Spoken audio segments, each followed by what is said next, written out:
సంవత్సరాల తరబడి ఎన్ని మందులు వాడినా మీ మోకాల నొప్పులు తగ్గట్లేదా? ప్రాణ పెయిన్ క్లినిక్ లో అత్యాధునిక చికిత్స. Welcome to Suman TV. నేను మీ సుమన్ టీవీ. కోల్కతా ఇన్సిడెంట్కి సంబంధించినటువంటి దాంట్లో ప్రతి విషయంలోనూ కోర్టు ట్రయల్స్లో ఉండగానే జ్యుడిషియల్ కస్టడీలోనే మనకు చాలా విషయాలు బయటికి రావడం జరిగింది. అండ్ దానితో పాటు దీనికి సంబంధించినటువంటి పర్టికులర్గా మనం కనుక చూసుకుంటే మమతా బెనర్జీ బిహేవ్ చేస్తున్నటువంటి తీరు కనుక చూస్తే సెంట్రల్ వైపుకి 100% బ్లేమ్ గేము, అకౌంటబిలిటీ జీరో అనేటువంటిది ఇప్పుడు సోషల్ మీడియాలో కూడా ట్రెండ్ అవుతున్నటువంటి మాట. అయితే ఆ పవర్స్ని కానివ్వండి, ఆ ఇన్ఫ్లుయెన్స్ కానివ్వండి, ఏ విధంగా చేస్తున్నారు, అయితే అంత ఇన్ఫ్లుయెన్స్ చేయగలిగేంత మమతా బెనర్జీ గారి దగ్గర ఉన్నటువంటి పొలిటికల్ ఇన్ఫ్లుయెన్స్ ఏంటి, దీనికి సంబంధించినటువంటి వాటిలో ఏ విధంగా ఉండే అవకాశం ఉంది అనేది ఈరోజు మనతో పాటు హైకోర్టు అడ్వకేట్ రవీంద్రనాథ్ గారు ఉన్నారు. వారి మాటలో తెలుసుకుందాం. Hello sir. హాయ్ అండి నాగరాజ్ గారు. దీదీ అని గొప్పగా పిలుచుకునేటువంటి పేరు, మోదీ బాబు అని చెప్పేసి ఆవిడ స్ట్రాంగ్గా ఇక్కడ గనక బర్న్ అయితే, వెస్ట్ బెంగాల్ బర్న్ అయితే అస్సాం, ఢిల్లీ, బీహార్ అక్కడ కూడా బర్న్ అవుతుంది అనేటువంటి విషయాన్ని చెప్పకనే చెప్తూనే స్ట్రాంగ్ వార్న్ చేసినట్టు మనం చూస్తూ ఉన్నాము. ఆ పవర్ ఎక్కడి నుంచి వచ్చిందని చెప్పేసి మనం అనుకోవచ్చు అంటారు. బలాలు బలహీనతల గురించి కనుక మనం మాట్లాడుకోవాలి అని అంటే ఈ కేసుకు సంబంధించి ఇప్పటికీ కూడా కొన్ని విషయాలు బయటికి రానియకుండా గోప్యంగా ఉండేంత జరుగుతుందని అంటే ఎలా, అసలు దీనికి సంబంధించి అంటే ఎంత ఇన్ఫ్లుయెన్స్ అవుతుంది? కేసు ఒకటే కాదు, ఎంటైర్ స్టేట్. బేసిక్గా మమతా బెనర్జీ గారు దీదీ అని, ఫైర్ బ్రాండ్ అని చెప్పుకున్నటువంటి మమతా బెనర్జీ గారి యొక్క వ్యక్తిగత జీవితం ఒక కోణం, రాజకీయ జీవితం, ఆవిడ డీల్ చేసినటువంటి విధానం, ఒక సమస్య వచ్చేటప్పుడు సమస్యను ఎలా డీల్ చేస్తారు అనే విధానం, తన పక్షం తన పార్టీని పవర్లోకి తీసుకొని రావడానికి ఆవిడ చేసినటువంటి ప్రయత్నాలు ఎలా ఉంటాయి అన్నదొక కోణం, ఆవిడ ఇమేజ్ పెంచుకోవడం కోసం ఆవిడ ఏ రకంగా చేస్తారు, ఇట్లా ఒక్కొక్క షేడ్లో ఆవిడ చూస్తే కానీ ఆవిడ టోటల్ క్యారెక్టర్ని మనం అనలైజ్ చేయడం చాలా కష్టం నాగరాజ్ గారు. ఒక సామాన్యమైన వ్యక్తి ఒక అసామాన్యంగా ఎలా పెరిగింది, ముఖ్యంగా రాజకీయంగా బలంగా ఉండడం. ఎందుకంటే 34 సంవత్సరాల పాటు ఏకఛత్రాధిపత్యంగా వామపక్ష పార్టీలు ఏలుతున్నటువంటి కలకత్తా, వెస్ట్ బెంగాల్లో ముస్లిమ్స్ డామినేషన్ ఉన్నటువంటి ఒక ప్రాంతంలో ఒక పురాతనటువంటి నగరం. నిజంగా చెప్పాలంటే ఒక స్వాతంత్రోద్యమంలో కానివ్వండి, తర్వాత వచ్చిన కాలగమనంలో కలకత్తా నగరానికి ఒక విశిష్టత ఉంది. మహామహానుభావులు పుట్టారు అక్కడ.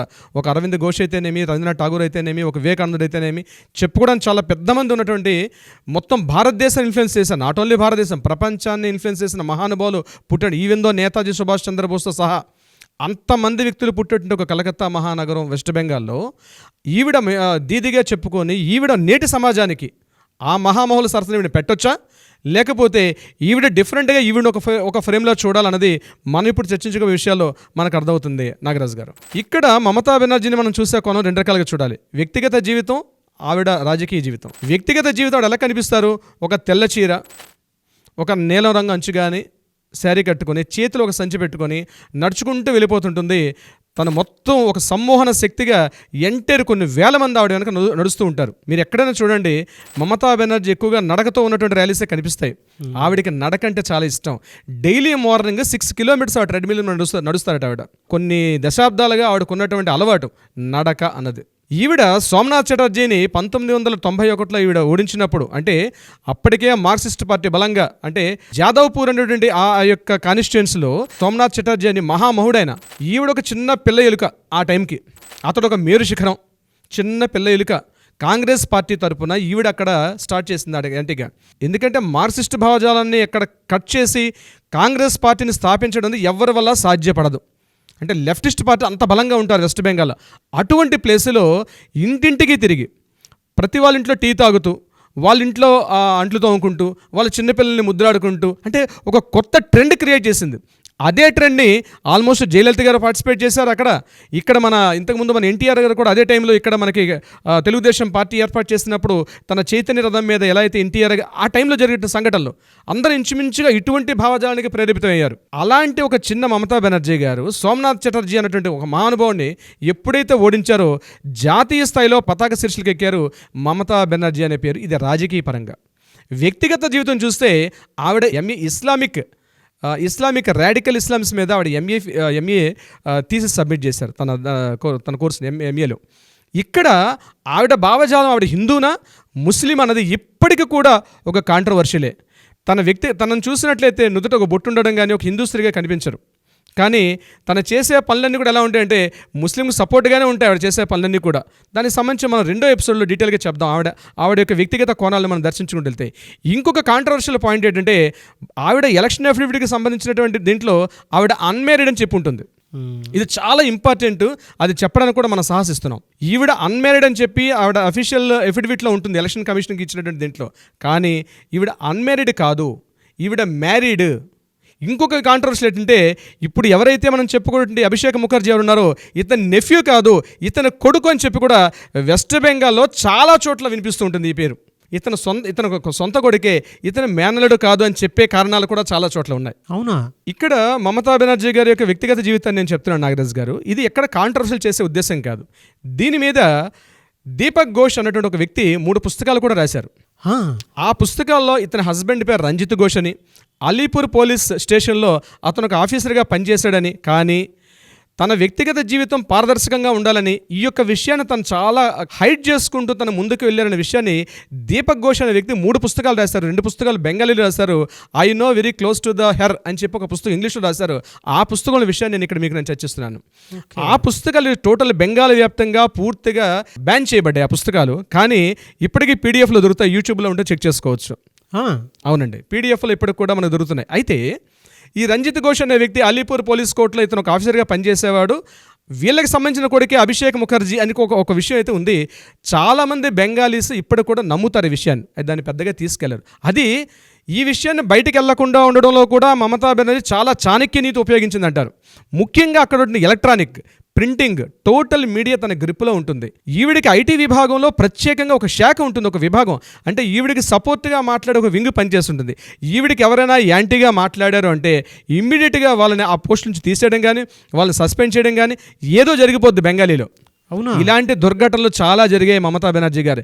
ఇక్కడ దీదీ, అక్కడ మోడీ, పేర్లు చాలా సిమిలర్గా ఉంటాయి కానీ జరుగుతున్న విషయాలు అవే. మనం మోడీ గారిని విమర్శించే స్థాయికి వెళ్ళడానికి కారణం ఏంటంటే దీదీ గారికి ఆ రాష్ట్రంలో ఉన్నటువంటి పట్టు ఆ స్థాయిలో ఉంటుంది.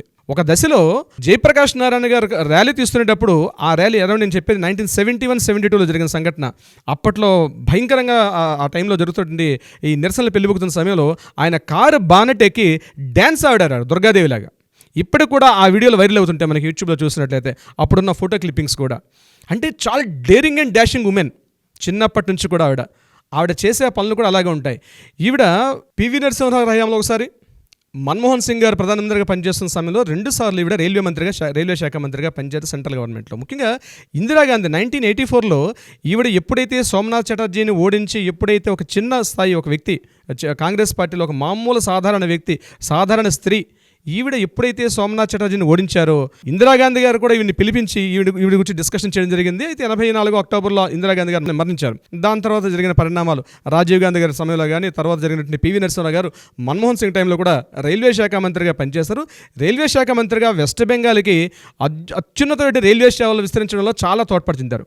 ఈ సమయంలో కాంగ్రెస్ పార్టీతో విభేదాలు చెంది ఈవిడ 91లో కాంగ్రెస్ పార్టీ నుంచి విడిపోయి AITMC, all India Trinamool Congress party అని కొత్త పార్టీని ఏర్పాటు చేసి కాంగ్రెస్ పార్టీతో విభేదం చెందింది.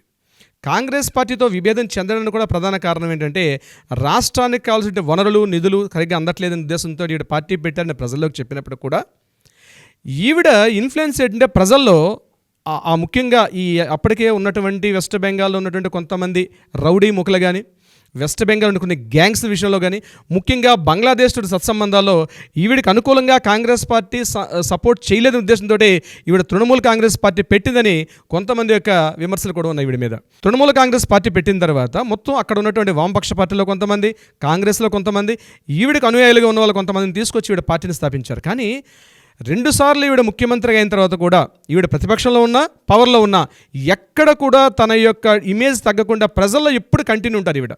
దీనికి నిదర్శనం రీసెంట్గా ఈ కలకత్తా రేప్ అండ్ మర్డర్ కేసులో ఈవిడ ఇమీడియట్గా ధర్నాకు ప్రొటెస్ట్ చేయడం దిగడం అన్నది ఈవిడ యొక్క పూర్తి నిజస్వరూపం మన బయటపడుతుంది. ఈవిడ ముఖ్యమంత్రిగా పనిచేస్తున్న సమయంలో మరొక పెద్ద సంఘటన జరిగింది, ఇలాంటి రేప్ అండ్ మర్డర్ కేసే.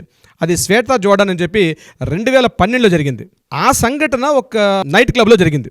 ఒక నైట్ క్లబ్లో ఒక 4 అబ్బాయిలు ముస్లిమ్స్ కలిసి ఈ అమ్మాయిని తన కారులో తీసుకెళ్తూ పూర్తిగా 5 కలిసి ఆమెను పూర్తిగా అఘాయిత్యం చేసి నడి రోడ్డు మీద ఇంకా మనిషి చనిపోకుండా ఆమెను రోడ్డు మీద పడేసి వెళ్ళిపోయారు. అప్పుడు ఆ అమ్మాయి తిన్నగా ఏం చేసిందంటే తిన్నగా పోలీస్ స్టేషన్కి వెళ్ళి కంప్లైంట్ చేసింది. కంప్లైంట్ చేయడమే కాదు, ఇప్పుడు ఎలా అయితే మన అభయ అని నిర్భయ అని ఈ దిశ చట్టాలు ఎలా అయితే అనుకుంటున్నామో ఆవిడ లేదు, నా పేరు బయట పెట్టండి. ఎందుకంటే ఒక అమ్మాయికి ఎట్లా అయితే స్త్రీకి ఇలా అన్యాయం జరుగుతుందో జరిగింది నాకు అన్యాయం, నా పేరు ఎందుకు బయటికి వెళ్ళకూడదని ఆ అమ్మాయి ఆ రోజు ఏదైతే జోర్డాన్ అట్లా అనడంతో ఈరోజు ఆమె పేరు బయటకు వచ్చింది. ఆవిడ ప్రభుత్వం మీద ఎంత గట్టిగా విమర్శించింది. ఎందుకంటే ఎవరైతే ప్రధాన నాయకులు ఉన్నారంటే ఈవిడ మీద ఎవరైతే అఘాయిత్యం చేశారో వాళ్ళందరూ కూడా తృణమూల కాంగ్రెస్ పార్టీలో ప్రముఖ నాయకుల యొక్క పిల్లలు, వాళ్ళందరూ కూడా అత్యంత ఘోరమైన విషాదం. అసలు ఆవిడ చేసినప్పుడు దీని మీద ఒక ఎంక్వైరీ కమిషన్ వేశారు.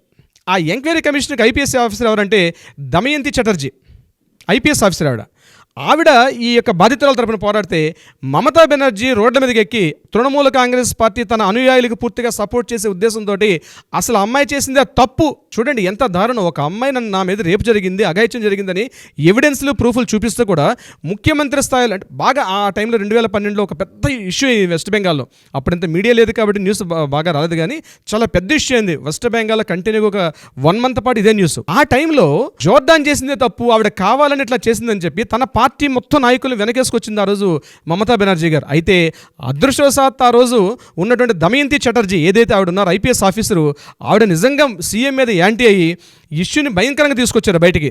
చివరికి ఆ ఇష్యూలో దమయంతి చటర్జీ చేసినటువంటి ఏదైతే ఆరోపణలు చేశారో, ఆవిడ ఏదైతే బాధితుల తరపున చేశారో, చివరికి కోర్టులు కూడా ఇది జరిగింది, దమయంతి చటర్జీ పూర్తి ఎవిడెన్స్లు గ్యాదరించారు కాబట్టి ముఖ్యమంత్రి మమతా బెనర్జీ గారు ఇట్లా మాట్లాడడం తప్పని ఆ రోజు న్యాయస్థానం కూడా ముట్టుకెళ్ళి పెట్టింది ఈ ఇష్యూ మీద. ఈ రోజు మళ్ళీ ఎగ్జాక్ట్లీ 12 ఏళ్ళ తర్వాత ఇదే ఇష్యూ జరుగుతోంది Calcutta rape and murder case సంబంధించి. ఈవిడ హయాంలో 4 స్కామ్లు జరిగాయండి నాగరాజ్ గారు. ఒకటి అతిపెద్ద స్కామ్, అందరికీ తెలిసిన scam Sharada chit fund scam, మీరు బహుశా వినే ఉంటారు. ఈ శారదా చిట్ ఫండ్ కంపెనీ అన్నది సుమారుగా 2,000 కోట్ల రూపాయల భారీ స్కామ్ ఇది. ఇందులో తృణమూల కాంగ్రెస్ పార్టీ తాలూకా పెద్ద పెద్ద ప్రముఖులు కూడా ఇందులో ఉన్నారు. ముఖ్యంగా తను ఏం చేస్తుందంటే తన పార్టీని కాపాడుకోవడం కోసం అని చెప్పి వీలైతే ఎంత అఘాయిత్యానికి ఆవిడ ముందుకెళ్తారు. ఇది ఈరోజు మోడీ మీద కామెంట్ చేయడానికి కూడా కారణం అదే. ఎందుకంటే తన పార్టీ పటిష్టంగా ఉండాలి. నిజంగా ఒక లీడరు అంటే మంచిగా ఆలోచిస్తే అది కరెక్టేమో, కానీ ప్రజల్ని పూర్తిగా ఇబ్బంది పెట్టుకుంటూ 2,000 కోట్ల రూపాయల స్కామ్ ఆ రోజు సిబిఐ వాళ్ళ మొత్తం ఎంక్వైరీస్ తీసుకొచ్చినప్పుడు కూడా తన పార్టీ నాయకులు ఇందులో ఏమీ చేయలేదు, వెరీ క్లీన్ చిట్ అని ఒక స్టేట్మెంట్ ఇవ్వడం జరిగింది. అందువల్ల ఇంతమంది తృణమూల కాంగ్రెస్ పార్టీ నాయకులు ఆమె వెంబడి ఎందుకుంటారంటే వాళ్ళు చేసిన అక్రమాలకి అన్యాయాలు కూడా మమతా బెనర్జీ ఇప్పుడు కూడా తోడ్పాటు అందిస్తారు కాబట్టి ఉంటున్నారు. ఇది Sharada chit fund scam. Number 2 జరిగింది రోజ్వెల్ చిట్ ఫండ్ స్కామ్. ఇది కూడా సుమారుగా 2,000 కోట్ల రూపాయల స్కామ్. ఇది కూడా మమతా బెనర్జీ గారి హయాంలో జరిగింది. కానీ ఇక్కడ చూడండి విశేషం, ఎన్ని స్కామ్లు జరిగినా డైరెక్ట్గా మమతా బెనర్జీ గారి మీద పూర్తిగా అభియోగాలు వచ్చినప్పుడు కూడా మీడియా యంత్రాంగం మొత్తం కూడా మమతా బెనర్జీ క్లీన్ చిట్ అని చేయడం అనేది ఇక్కడ సర్వసాధారణం అయిపోయింది. మరొక పెద్ద scam Narada sting operation. Trinamool Congress party నాయకులు పూర్తిగా అవినీతికి అలవాటు పడ్డారు. ఒక స్ట్రింగ్ ఆపరేషన్, ఒక ఎలక్ట్రానిక్ మీడియా వాళ్ళు ఒక నారదా స్ట్రింగ్ ఆపరేషన్, నేను ఆ మీడియా పేరు చెప్పడానికి ఇష్టపడట్లేదు, వాళ్ళు ఏం చేశారంటే వీళ్ళు డైరెక్ట్గా డబ్బులు తీసుకునే విషయం, ఒక లావాదేవీలు మొత్తం కూడా డైరెక్ట్గా స్ట్రింగ్ ఆపరేషన్ పెట్టి వాళ్ళు తీస్తే దాంట్లో కూడా మమతా బెనర్జీ గారి పేరు బయటకు వినిపించింది. కానీ ఆ స్కామ్లో కూడా ఆవిడ తప్పించుకున్నారు నారదా స్ట్రింగ్ ఆపరేషన్లో. మరొకటి బీర్బమ్ కోల్ స్కామ్. ఈ కోల్ స్కామ్ అనేది బీర్బమ్ అనే ఒక ప్లేస్ అనమాట. అక్కడ బాగా బొగ్గు గనులు బాగా ఎక్కువగా ఉంటాయి. వెస్ట్ బెంగాల్లో కలకత్తా నుంచి సుమారుగా 350-400 కిలోమీటర్ల డిస్టెన్స్లో చిట్టగాంగ్ ఫారెస్ట్ దగ్గరలో ఉంటుంది. అక్కడ ఈ బీర్బమ్ అనే ప్రాంతంలో జరిగినటువంటి కోల్ స్కామ్లో కూడా ఈవిడిగా డైరెక్ట్గా హస్తం ఉందని చెప్పినప్పుడు కూడా చాలా తెలివిగా తప్పించుకున్నారు.